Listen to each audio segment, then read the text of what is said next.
নমস্কার বন্ধুরা, আজ আমি বানাবো চকলেট কেক। তো একদম সিম্পলভাবে চকলেট কেকটা দেখাবো। এক বাটি টক দই নিয়েছি, একটা ডিম নিয়েছি, এক বাটি ময়দা, এক বাটি চিনি আর নেব হাফ বাটি সাদা তেল।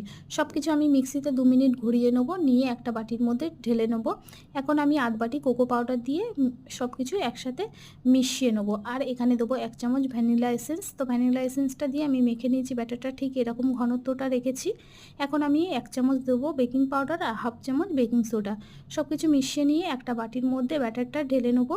তো বাটির মধ্যে অল্প একটু সাদা তেল দিয়ে আর অল্প একটু ময়দা দিয়ে বাটিটা রেডি করেছি, কোনো এখানে আমি আজকে কাগজ দিইনি। তো ব্যাটারটা একে একে ঢেলে নেবো। একটা প্রেশার কুকার নিয়েছি, তো প্রেশার কুকারটা গরম হয়ে গেছে, একদম লো আছে। আমি 20 মিনিট কেকটা বেক করে নেবো।